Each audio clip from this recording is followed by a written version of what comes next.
है।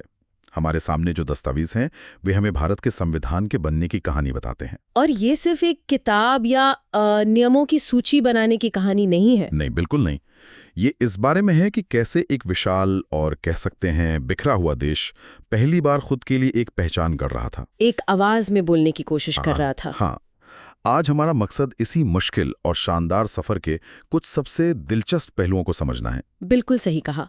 इसे सिर्फ एक कानूनी प्रक्रिया की तरह देखना इसकी अहमियत को कम करना होगा। सही बात है। ये असल में उम्मीदों, बहसों, असहमतियों और आखिर में हुए समझौतों का एक महाकाव्य था। तो आज हम इसी पर बात करेंगे कि जिस संविधान सभा ने ये जिम्मेदारी उठाई वो बनी कैसे, वो काम कैसे करती थी, क्या वो वाकई पूरे भारत की आवाज थी और उसने इतने बड़े काम को अंजाम कैसे दिया। ये कहानी आज भी बहुत मायने रखती है।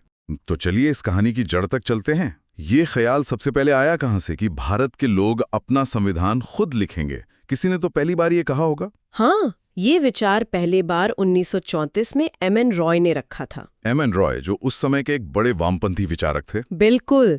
उन्होंने कहा कि अब वक्त आ गया है कि भारतीय अपने भविष्य का फैसला खुद करें, और ये उस समय एक क्रांतिकारी विचार था।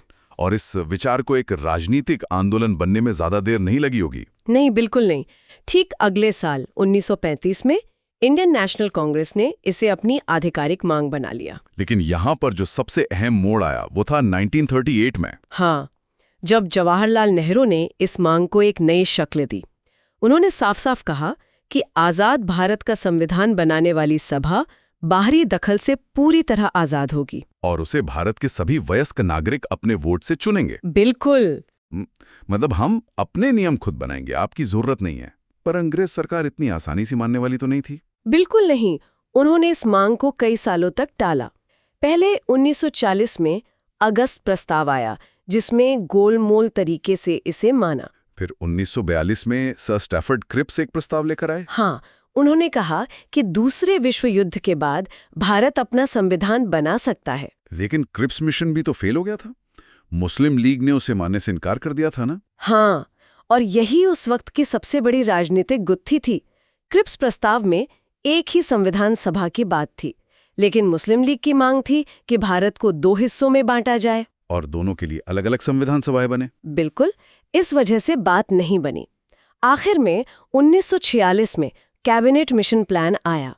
उसने 2 संविधान सभाओं की मांग तो खारिज कर दी, लेकिन एक ऐसी योजना सामने रखी जिसमें मुस्लिम लीग को भी अपने हितों की सुरक्षा दिखी। और इसी योजना के आधार पर आखिरकार संविधान सभा का गठन मुमकिन हो पाया। हाँ, इसी के आधार पर। तो सभा बन तो गई, लेकिन इसमें लोग कौन थे? नेहरू जी ने तो वयस्क मताधिकार की बात की थी, यानी हर आम भारतीय वोट करे। क्या ऐसा ही हुआ? नहीं, यहीं पर कहानी थोड़ी पेचीदा हो जाती है। असल में सभा सीधे तौर पर लोगों द्वारा नहीं चुनी गई थी। अच्छा। इसके कुल 389 सदस्य थे। इनमें से 296 ब्रिटिश भारत के प्रांतों से और 93 देसी रियासतों से आने थे। जो 296 सदस्य थे उन्हें प्रांतीय विधानसभाओं के सदस्यों ने चुना था। तो ये एक अप्रत्यक्ष चुनाव था। हाँ, बिल्कुल, एक इनडायरेक्ट इलेक्शन। और देशी रियासतों के सदस्य, उनका क्या हुआ? उन्हें तो वहां के राजाओं को मनोनीत करके भेजना था। तो ये एक मिलीजुली व्यवस्था थी, कुछ चुने हुए, कुछ मनोनीत। और शायद यही वजह है कि सभा की हमेशा ये आलोचना होती है कि वो सही मायनों में एक प्रतिनिधि सभा नहीं थी। बिल्कुल, ये एक बड़ा विरोधाभास लगता है। एक लोकतांत्रिक देश का संविधान बनाने वाली सभा खुद पूरी तरह से लोकतांत्रिक तरीके से नहीं चुनी गई। लेकिन क्या इसका मतलब ये है कि उसमें समाज के हर तबके की आवाज नहीं थी? ये एक बहुत जरूरी सवाल है। देखिए, सीधे चुनाव न होने के बावजूद जब जुलाई-अगस्त 1946 में चुनाव हुए तो नतीजा काफी दिलचस्प था। कांग्रेस को 208 सीटें मिली और मुस्लिम लीग को 73। हाँ, लेकिन उससे भी बढ़कर इस सभा में हिंदू, मुस्लिम, सिख, पारसी, एंग्लो इंडियन, भारतीय ईसाई, अनुसूचित जातियां, जनजातियां, महिलाएं भी शामिल थीं। हाँ, महिलाएं भी। तो भले ही चुनाव का तरीका सीमित था, लेकिन सभा का स्वरूप काफी हद तक बहुरंगी था। ये बात वाकई हैरान करती है कि उस दौर के सबसे बड़े नेता महात्मा गांधी खुद इस सभा का हिस्सा नहीं थे। इसका क्या मतलब निकाला जाए? ये हमें गांधी जी की भूमिका के बारे में बहुत कुछ बताता है। ऐसा लगता है कि गांधी जी खुद को सत्ता के ढांचे से बाहर रखकर एक नैतिक मार्गदर्शक की भूमिका में देख रहे थे। मतलब वो भदड़ से एक राष्ट्र की अंतरात्मा की तरह काम करना चाहते थे। हाँ, जहां पटेल, नेहरू और अंबेडकर जैसे लोग अब देश बनाने की कानूनी और प्रशासनिक बारीकियों में उलझे थे, वहीं गांधी का ध्यान भारत की नैतिक और सामाजिक आत्मा को बचाने पर था। तो सभा बन गई, उसकी बनावट तय हो गई, लेकिन जिस माहौल में इसकी पहली बैठक हुई वो तो बहुत तनाव भरा था। 9 दिसंबर 1946, दिल्ली का कॉन्स्टिट्यूशन हॉल। क्या हुआ उस दिन? उस दिन हॉल तो भरा था, लेकिन एक खालीपन भी था। मुस्लिम लीग ने बैठक का बहिष्कार कर दिया था। वो पाकिस्तान के लिए अलग संविधान सभा की मांग पर अड़े थे। बिल्कुल, इसलिए 299 सदस्यों की सभा में उस दिन सिर्फ 207 लोग ही मौजूद थे। शुरुआत ही एक संकट के साथ हुई। तो फिर अध्यक्ष कौन बना? उस दिन सभा के सबसे बुजुर्ग सदस्य डॉक्टर सच्चिदानंद सिन्हा को फ्रांसीसी परंपरा के अनुसार अस्थायी अध्यक्ष बनाया गया। मतलब शुरुआत ही अनिश्चितता से हुई, लेकिन फिर सभा ने खुद को संभाला कैसे? बहुत जल्दी। ठीक 2 दिन बाद 11 दिसंबर को सभा ने अपना स्थायी नेतृत्व चुन लिया। डॉक्टर राजेंद्र प्रसाद को अध्यक्ष और H.C. मुखर्जी को उपाध्यक्ष चुना गया। हाँ, ये एक तरह से स्थिरता का संकेत था, लेकिन असली दिशा मिली 13 दिसंबर को। उस दिन क्या हुआ? उस दिन जवाहरलाल नेहरू ने सभा के सामने एक दस्तावेज पेश किया जिसे उद्देश्य संकल्प या ऑब्जेक्टिव्स रेजोल्यूशन कहते हैं। अच्छा। ये महज एक प्रस्ताव नहीं था, ये होने वाले संविधान की आत्मा की घोषणा थी। तो ये एक तरह से पूरे संविधान का मिशन स्टेटमेंट था कि हम आखिर बनाने क्या जा रहे हैं। बिल्कुल, इसमें वो सारे बड़े बड़े आदर्श थे कि भारत एक स्वतंत्र, संप्रभु गणराज्य होगा, सभी नागरिकों को न्याय, बराबरी और आज़ादी मिलेगी। और ये बात भी अहम रही होगी कि इसमें अल्पसंख्यकों और पिछड़े वर्गों के अधिकारों की सुरक्षा की गारंटी भी दी गई थी। आपने बिल्कुल सही पकड़ा, खास तौर पर जब देश में बंटवारे का माहौल बन रहा था। ये एक बहुत बड़ा भरोसा देने वाला कदम था। तो ये एक वादा था कि बनने वाला भारत सबका होगा। हाँ, और यही संकल्प आगे चलकर थोड़े बदलावों के साथ हमारे संविधान की प्रस्तावना बना। ये वो ध्रुव तारा था जिसे देखकर संविधान निर्माण का जहाज आगे बढ़ने वाला था। और फिर कहानी में सबसे बड़ा मोड़ आता है 15 अगस्त 1947। आज़ादी और उसके साथ बंटवारे का दर्द। इसने संविधान सभा को कैसे बदल दिया? इसने सब कुछ बदल दिया। भारतीय स्वतंत्रता अधिनियम 1947 ने सभा की हैसियत में 3 बहुत बड़े बदलाव किए। पहला और सबसे बड़ा बदलाव, ये सभा अब पूरी तरह से संप्रभु हो गई। इसका क्या मतलब हुआ? मतलब अब उस पर ब्रिटिश संसद का कोई नियंत्रण नहीं था? एकदम। अब वो अपनी मर्जी से कोई भी संविधान बना सकती थी।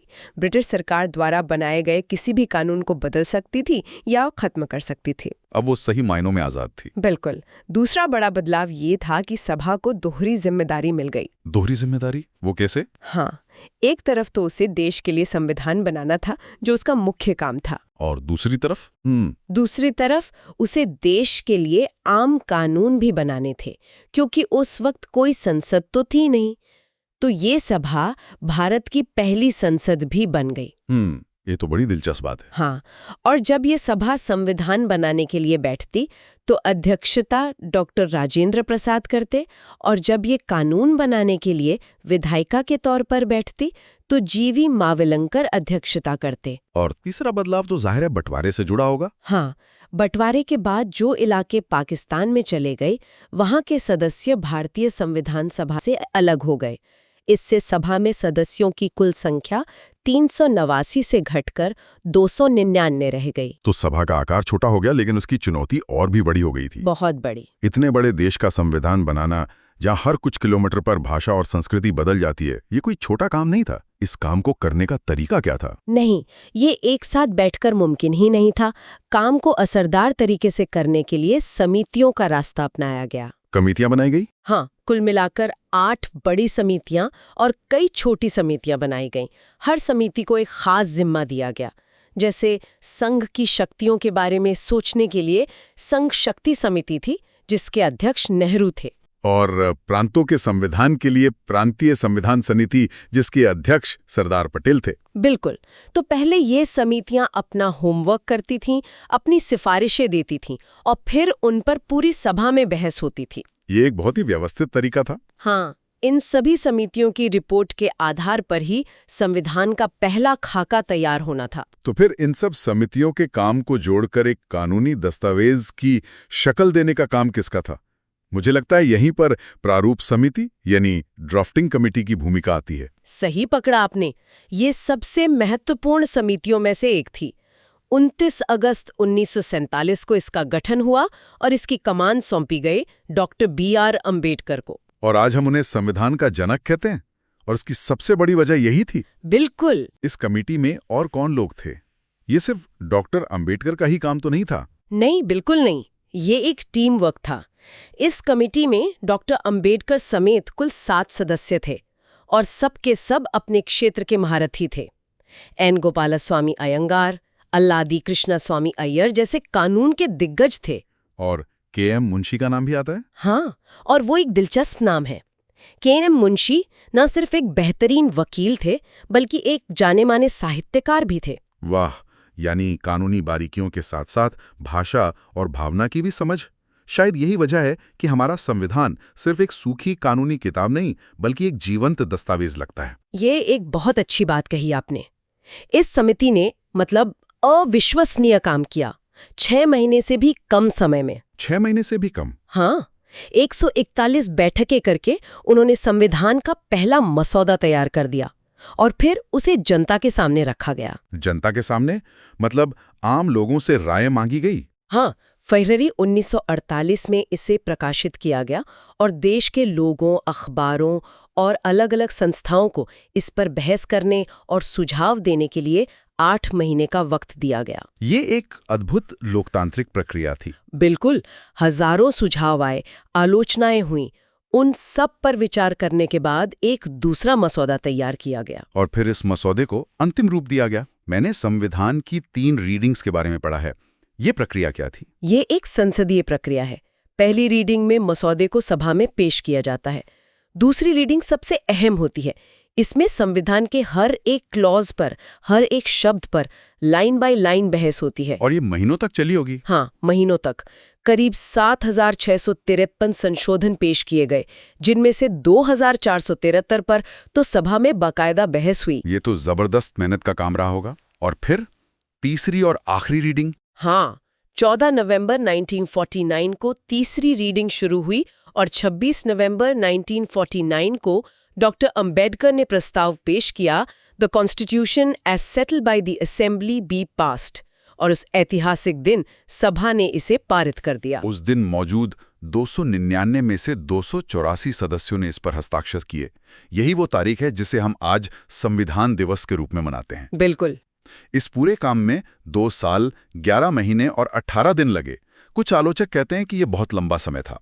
मैंने पढ़ा है कि सभा के एक सदस्य नजीरुद्दीन अहमद ने तो मजाक में प्रारूप समिति को ड्रिफ्टिंग कमेटी यानी बहती हुई समिति तक कह दिया था। हाँ, उन्होंने कहा था, और उस समय की बेसब्री को समझा जा सकता है। देश को एक संविधान की सख्त जरूरत थी। पर डॉक्टर अंबेडकर का जवाब भी शानदार था। हाँ, उन्होंने कहा था कि दूसरे देशों के संविधान बनाने में इतना वक्त नहीं लगा क्योंकि उन्हें संशोधनों पर विचार नहीं करना पड़ा, जबकि भारत की संविधान सभा को हर चीज पर खुली बहस करनी पड़ी। ये कोई घर नहीं बन रहा था, ये एक पूरे राष्ट्र की नींव रखी जा रही थी।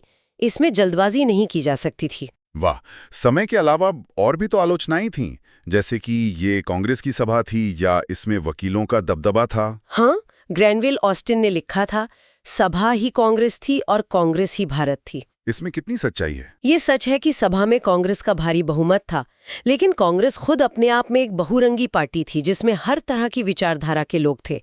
और ये भी सच है कि सभा में वकीलों और पढ़े लिखे शहरी वर्ग का बोलबाला था। शायद इसीलिए संविधान की भाषा आम आदमी के लिए थोड़ी मुश्किल है। हाँ, कह सकते हैं। ये आलोचनाएं अपनी जगह सही है, लेकिन हमें उस समय के हालात को भी देखना होगा। इन बड़ी बड़ी बातों और बहसों के अलावा कुछ छोटी छोटी दिलचस्प चीजें भी तो हैं इस कहानी में। जैसे मैंने सुना है कि संविधान सभा का एक प्रतीक चिन्ह भी था। हाँ, उसका प्रतीक या मुहर हाथी था, जो शायद उस दस्तावेज की विशालता और महत्व का प्रतीक था। और सर BN राव का भी जिक्र जरूरी है। बिल्कुल। वो सभा के सदस्य नहीं थे, लेकिन संवैधानिक सलाहकार थे। उन्होंने ही दुनिया भर के संविधानों का अध्ययन करके पहला कच्चा मसौदा तैयार किया था, जिस पर प्रारूप समिति ने काम किया। उनका योगदान बहुत बड़ा है। और जो संविधान की मूल प्रति है, वो तो अपने आप में एक कला का नमूना है। हाँ, बिल्कुल। उसे टाइप नहीं किया गया था। प्रेम बिहारी नारायण रायजादा नाम के एक खत्तात ने उसे अपने हाथों से खूबसूरत इटालिक लिखावट में लिखा। और शांति निकेतन के कलाकारों ने उसे सजाया था। हाँ, नंदलाल बोस और ब्योहर राम मनोहर सिन्हा जैसे महान कलाकारों ने उसके हर पन्ने को चित्रों से सजाया। ये दस्तावेज भारत की कला और संस्कृति का भी प्रतीक है। और इस पूरे महायज्ञ में खर्च कितना आया होगा? उस जमाने में करीब 64 लाख रुपए। तो आज हमने देखा कि कैसे एक विचार ने एक विशाल दस्तावेज का रूप लिया। एक ऐसी सभा जो पूरी तरह से चुनी हुई नहीं थी, जिसने बंटवारे का भयानक दौर देखा। फिर भी उसने एक ऐसे भारत की नींव रखी जो संप्रभु, समाजवादी, धर्मनिरपेक्ष और लोकतांत्रिक हो। बिल्कुल। और अंत में एक विचार। संविधान को 26 नवंबर 1949 को अपना लिया गया था, लेकिन उसे पूरी तरह लागू करने के लिए 26 जनवरी 1950 का इंतजार किया गया। हाँ, ये सिर्फ एक तारीख नहीं थी। नहीं, ये इतिहास से एक संवाद था। ये उस 26 जनवरी 1930 की याद थी, जब कांग्रेस ने रावी नदी के किनारे पूर्ण स्वराज का संकल्प लिया था। तो ये हमें सोचने पर मजबूर करता है कि किसी राष्ट्र की कहानी में तारीखें और प्रतीक कितने मायने रखते हैं। हाँ, वो सिर्फ कैलेंडर के दिन नहीं होते, वे आने वाली पीढ़ियों के लिए एक संदेश होते हैं, एक विरासत होते हैं।